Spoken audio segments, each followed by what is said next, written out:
السلام عليكم ورحمة الله. ليلى عبد اللطيف تسعد المصريين بتوقعاتها لمصر لعام 2026، بشرى سارة لكل المصريين مع عالمة الفلك.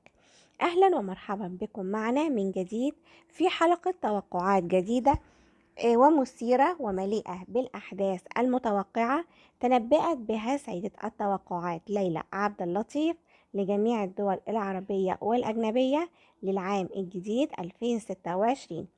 وفي أولى توقعات ليلى عبد اللطيف الجديدة عن مصر بالعام الجديد تقول: سوف تعود مصر إلى المربع الصناعي الأقوى خلال الأعوام 2025 والعام.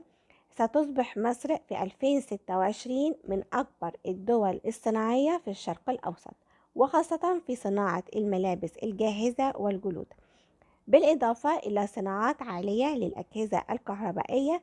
وأرى أن تصدير الصناعات المصرية سوف يحقق ملايين الدولارات لمصر وأكثر، مما سيرفع ميزان الاقتصاد المصري لأعلى المستويات، ويجعل مصر تتعافى اقتصاديا وبشكل لافت وغير مسبوق.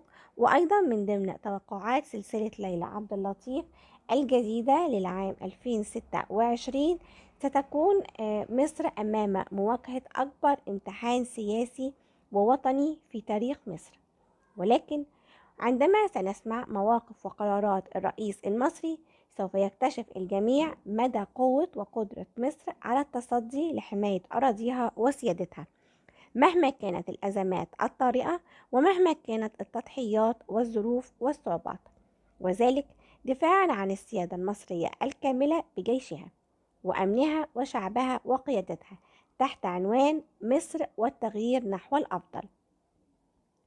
أرى حصول مصر على صفقتين كبيرتين، مما يجعل مصر في أعلى قمة الإنجازات والتغيرات المصرية القادمة. ستشهد دعم دولي وعربي كبير بيصب في مصلحة الجيش وقوات الأمن المصرية، وذلك من أجل مساعدة مصر على تثبيت الاستقرار والسيطرة على بعض الأحداث الجارية. وسوف تنجح مصر في منع أي تصعيد وإبقاء الأوضاع الأمنية تحت السيطرة، ولن ينالوا من عزيمة الشعب المصري ولا من الجيش المصري ولا من القيادة والأمن في مصر، لا على الحدود ولا في سيناء ولا على الأرض المصرية. الأنظار والإعلام على قناة السويس المصرية بسبب حدث بارز، وأرى عودة الحركة والمياه إلى قناة السويس كما كانت في السابق، وربما تكون أفضل.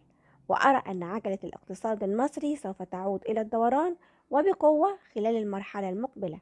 ومن هنا أرى أن سعر صرف الجنيه المصري أمام الدولار الأمريكي سوف يتحسن وينتعش بشكل لافت، وسيحارب الجنيه المصري ارتفاع الأسعار، وستبقى مصر آمنة أمنيا واقتصاديا، ومصر لن تجوع لا اليوم ولا الغد. فيروس جديد سيتأثر به بعض الفنانين، وعليهم أن يأخذوا احتياطاتهم خوفا على صحتهم من أي عرض مفاجئ، ومنهم الفنانة نجوى فؤاد وشمس البارودي والفنانة ميرفت أمين ونجلاء فتحي، ونجوم الدراما مثل نبيلة عبيد ونادية الجندي وصفاء أبو السعود وإسعاد يونس وصفية العمري، وخصوصا الزعيم. قالت أيضا بأننا سنسمع وبشكل مفاجئ جدا ومباشر عن حصول اتفاق مصري وقطري بيجعل العلاقات الاقتصادية بين البلدين على أعلى المستويات، وستكون دولة قطر الدعم الأكبر للاقتصاد المصري خلال المرحلة المقبلة. وما بين المملكة العربية السعودية ودولة قطر سوف تتخطى مصر هذه الأزمة الراهنة، وخاصة أنني أرى دعم أمريكي وأوروبي لمصر بالمليارات، وذلك لصيانة الاقتصاد المصري ودعم السيادة على كل الأراضي والحدود المصرية.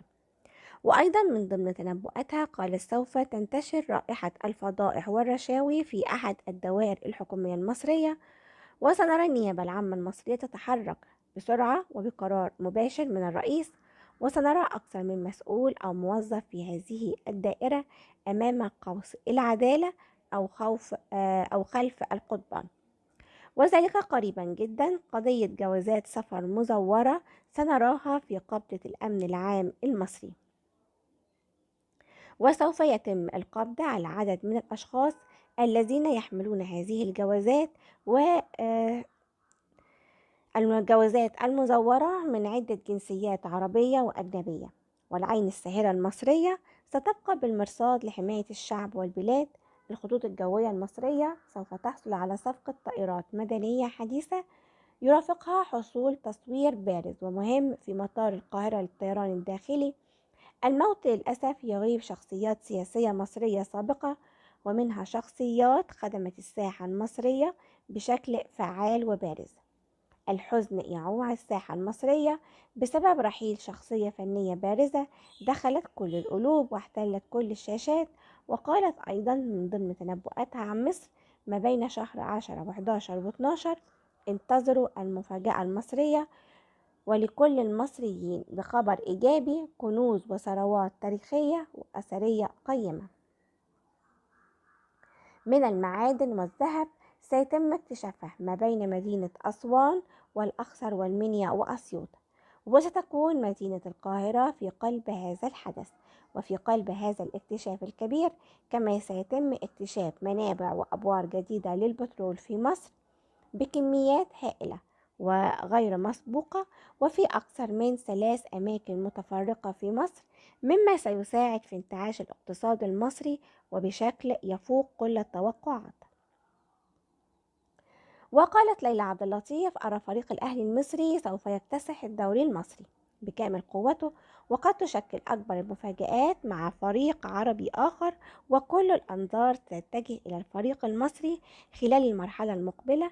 وشوارع مصر سوف تمتلئ بالجماهير التي أراها تحتفل وللمرة الثالثة والرابعة والخامسة بهذا الإنجاز الرياضي للنادي الأهلي.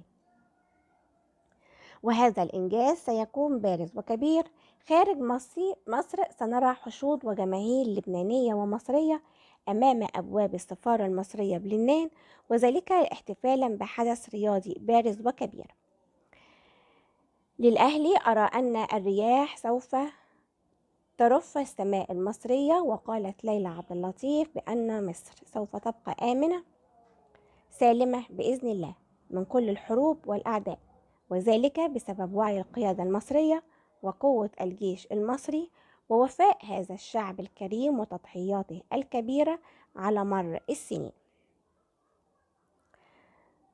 وقالت ليلى عبد اللطيف أيضا ضمن تنبؤاتها عن مصر بأنني أرى أن معبر رفح سيصبح خلال الفترة المقبلة قارب النجاة الوحيد لكل أشكال المعاناة في الداخل الفلسطيني. والمشهد على معبر رفح يختلف كثيرا عن المشهد الذي نراه اليوم. وأرى شعارات مكتوبة على معبر رفح وعليها كلمات شكر مصر، شكرا مصر، وشكرا قطر. وأرى أن مصر لن تكون ممر لا على حساب أراضيها ولا على حساب القضية الفلسطينية والشعب الفلسطيني. وقالت أيضا من ضمن تنبؤاتها عن مصر: سيعود وجه مصر الحضاري والحقيقي ليلمع بقوة من جديد، وذلك من خلال تضحيات الجيش والأمن ووعي الشعب المصري. وسيتم اكتشافات مثيرة للمياه تحت أحد الأهرامات المصرية، وسنرى زحمة علماء آثار أجانب عرب يتوافدون إلى الأهرامات المصرية. في النهاية بشكركم وتحياتي.